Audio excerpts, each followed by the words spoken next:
एका ठिकाणी एका परिसरामध्ये राहणारी एक महिला होती आणि त्या महिलेला 2 मुली होत्या। त्या 2 मुलींचा सांभाळ ती महिला करत होती आणि त्या ठिकाणी राहत असती।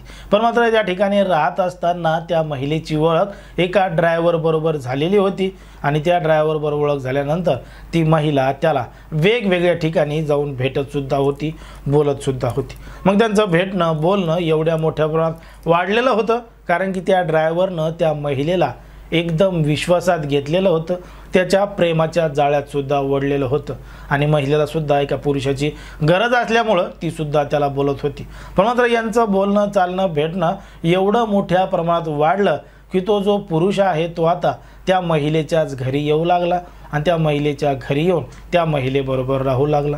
आता त्या महिलेच्या ज्या 2 मुली होत्या त्यांनी सुद्धा त्या पुरुषाला विरोध केला नव्हता कारण की त्या त्यांच्याबरोबर त्या ठिकाणी राहत होत्या।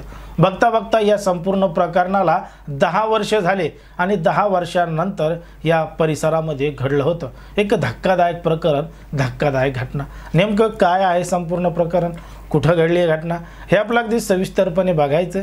पण जर तुम्ही अजूनही आपलं चॅनल सबस्क्राईब केलं नसेल तर लगेच सबस्क्राईब करून घ्या आणि बाजूला असणाऱ्या बेल नोटिफिकेशनला सुद्धा ऑन करायला विसरू नका। आता ही जी संपूर्ण घडलेली घटना आहे ती आहे आपल्या महाराष्ट्रामधीलच नागपूरमधील जरीपटका पोलीस ठाण्याच्या हद्दीमध्ये घडलेली संपूर्ण घटना आहे आणि या ठिकाणी या परिसरामध्ये राहणारी एक महिला आहे आणि त्या महिलेला 2 मुली सुद्धा आहेत। ती तिच्या मुलींबरोबर या परिसरामध्ये राहत होती पण मात्र 10 वर्षा पहिले तिची ओळख एका ड्रायव्हर बरोबर झालेली होती। तो ड्रायव्हरचं काम करणारा पुरुष होता।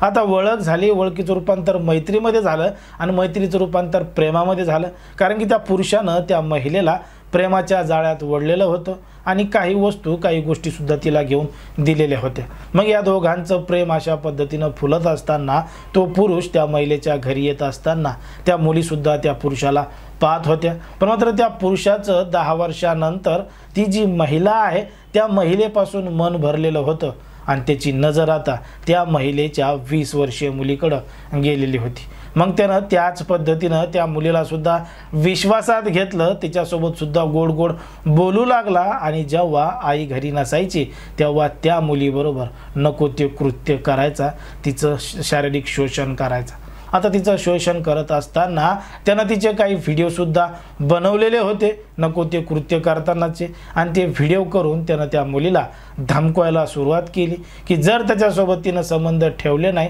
तर हे व्हिडिओ सोशल मीडियावर व्हायरल करेल, असं करेल, समाजामध्ये बदनामी करेल, अशा धमक्या त्या मुलीला तो देत होता। तर दुसरीकडे त्या मुलीच्या आईबरोबर सुद्धा तो अशाच पद्धतीनं शारीरिक शोषण करत होता आणि तिचे सुद्धा व्हिडिओ मोबाईलमध्ये काढत होता आणि त्या घरामध्ये त्या आईबरोबर आणि तिच्या मुलीबरोबर एकच पुरुष संबंध ठेवत होता। बघता बघता हे संपूर्ण प्रकरण मोठ्या प्रमाणात त्या घरामध्ये घडत होतं। पण मात्र एक दिवस त्या पुरुषानं ते जे नको तसे व्हिडिओ आहेत ते व्हिडिओ इंस्टाग्रामवर शेअर केले, व्हायरल केले आणि व्हायरल केल्यानंतर ते व्हिडिओ त्या महिलेच्या लहान्या मुलीनं बघितले। जेव्हा त्या लहान्या मुलीनं व्हिडिओ बघितले तेव्हा तिच्या पायाखालची जमीनच सरकली। काय करावं काय नाही हे तिला समजत नव्हतं कारण की तिच्या आईसोबत असणारा जो पुरुष आहे त्यानंच टाकलेले ते व्हिडिओ होते आणि त्याच्यामध्ये तो स्पष्टपणे दिसत होता। जेव्हा त्या लहान्या मुलीनं तिच्या आईला आणि तिच्या मोठ्या बहिणीला घडलेला संपूर्ण प्रकार सांगितला, अशा पद्धतीनं व्हिडिओ व्हायरल झालेत ही गोष्ट सांगितली, तेव्हा त्या सगळ्यांच्याच पायाखालची जमीन सरकली। त्यांनी तत्काळ जवळचं जरीपटका पोलीस स्टेशन गाठलं आणि पोलीस स्टेशन गाठून तो जो आरोपी प्रियकर आहे त्या महिलेचा आणि त्या मुलीचा त्याच्यावर कायदेशीर तक्रार दाखल केली आणि या संपूर्ण प्रकरणाची दखल पोलिसांनी गांभीर्यानं घेतली। आता या संपूर्ण प्रकरणाचा तपास पोलिसांनी गांभीर्यानं करत आहेत। परंतु ज्या पद्धतीनं या ठिकाणी या परिसरामध्ये घडलं त्याच्यामध्ये महिलांनी आणि तिच्या मुलीने एकाच पुरुषासोबत संबंध ठेवले। पण हे सगळं करत असताना त्या पुरुषाने देखील त्यांचे नको तसे व्हिडिओ काढले, सोशल मीडियावर व्हायरल केले। आता या संपूर्ण प्रकरणामध्ये ज्या पद्धतीनं घडलं त्याच्यावर तुम्हाला काय वाटतं हे अगदी स्पष्टपणे कमेंटमध्ये सांगा। अशाच पद्धतीचे नवनवीन व्हिडिओ पाहण्यासाठी आपल्या चॅनलला लगेच सबस्क्राईब करा कारण की कोणाच्याही भावना दुखवणं, कोणाचंही मन दुखवणं हा आपला उद्देश नाही। समाजामध्ये जे घडतंय तेच सांगण्याचं काम आपण ठिकाणी करत असतो।